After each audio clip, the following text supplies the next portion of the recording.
Taste the Daily. சட்டப்பேரவையில் அதிமுக உறுப்பினர்கள் கேள்வி எழுப்பும் காட்சிகளை நேரலையில் காட்டாமல் ஸ்டாலின் அரசு அராஜகத்தில் ஈடுபட்டுள்ளது. இது குறித்த கூடுதல் விவரங்களை நமது தலைமை செய்தியாளர் ஜெயக்குமார் வழங்க கேட்கலாம். வணக்கம் ஜெயக்குமார், இது குறித்த முழு விவரங்கள். வணக்கம் அருண். 2025ஆம் ஆண்டு 3ஆம் நாள் சட்டப்பேரவைக்கு அனைத்திந்திய அண்ணா திராவிட முன்னேற்ற கழகத்தினுடைய சட்டமன்ற உறுப்பினர்கள் அனைவருமே இன்றைக்கு அந்த ஸ்டிக்கர் ஒட்டியிருக்கிறார்கள். குறிப்பாக அண்ணா பல்கலைக்கழகத்திலே பாலியல் வன்கொடுமை சம்பவம் நிகழ்ந்தது. அந்த பாலியல் வன்கொடுமை சம்பவத்தில் யார் அந்த சார் என்கிற வாசகம் அடங்கிய சட்டையில் ஸ்டிக்கரும், அதே போன்று கருப்பு சட்டையும், மேலூரிலே இந்த டங்ஸ்டன் சுரங்கம் அமைக்கப்படுகிற போது அந்த மக்களுடைய வாழ்வாதாரம் எப்படி பாதிக்கப்படுகிறது என்று தொடர்ந்து போராடி வருகிறார்கள் மக்கள். அதே போன்று வியாபாரிகளும் அங்கு இருக்கக்கூடிய பெரு வணிகர்களும் நேற்றுக்கு திரண்டு 10,000க்கும் மேற்பட்டவர்கள் பேரணியாக சென்றிருக்கிறார்கள். அந்த டங்ஸ்டனை தடுப்போம், மேலூரை காப்போம் என்கிற வாசகம் அடங்கிய முகக்கவசமும் அவர்கள் அணிந்து சென்றிருக்கிறார்கள். இந்த முகக்கவசம் அணிந்து உள்ளே சென்றவர்கள் தற்போது சட்டப்பேரவை நடந்து கொண்டிருக்கிறது.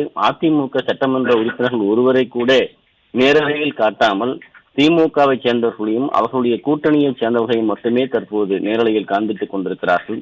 அதாவது சட்டப்பேரவை மாண்பை திமுக அரசு சீர்குலைத்து விட்டதாக தொடர்ந்து அதிமுக பொதுச் செயலாளர் குற்றம் சாட்டி வருகிறார்.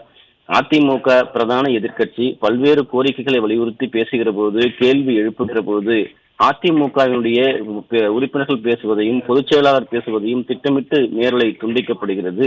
இந்த நிலையில் தற்போது மக்களுடைய பிரச்சனை, பல்கலைக்கழகத்திலே மாணவிக்கு ஏற்பட்ட பாலியல் வன்கொடுமை பிரச்சனை, இவற்றை கண்டித்துத்தான் இன்றைக்கு யார் அந்த சார் என்கிற வாசகம் அடங்கிய சிக்கரும், அதே போன்று கருப்பு சட்டையும், மேலூரை காப்போம், சங்ஷனை செலுப்போம் என்கிற அந்த முகக்கவசத்தையும் அணிந்து சென்றிருக்கிறார்கள். இது மக்கள் பொதுவெளியில் தெரிந்துவிடக் கூடாது என்பதற்காக இவர்கள் நேரலையில் காட்டவில்லை என்றால் இது மூடி மறைக்கப்படும் என்பது போல ஒரு தோரணையில் சட்டப்பேரவையினுடைய மாண்பை சீர்குலைத்துக் கொண்டிருக்கிறது ஸ்டாலினின் திமுக அரசு. அவர்கள் பேசுவது, அவர்களுக்கு ஆதரவாக மத்தளம் கொட்டுவது, இதை மட்டுமே சட்டப்பேரவையில் நேரலையில் காண்பிக்கப்பட்டுக் கொண்டிருக்கிறது. அதே நேரத்தில் எதிர்க்கட்சி மக்களுடைய பிரச்சனைகளை எழுப்புகிற போது, பேசுகிற போது அதனை திட்டமிட்டு துண்டிக்கப்படுகிறது, நிராகரிக்கப்படுகிறது, நேரலையில் காண்பிக்கப்படவில்லை. இது தொடர்பாக பல்வேறு நேரங்களில் நீதிமன்றம் செல்லப்பட்டிருக்கிறது. பல்வேறு அரசியல் கட்சியை சார்ந்தவர்களும் இதற்கு கண்டனம் தெரிவித்திருக்கிறார்கள்.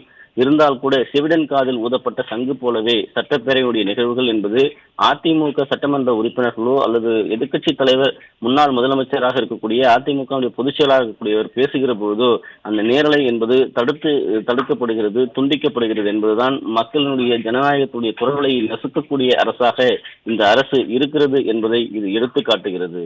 அருண்.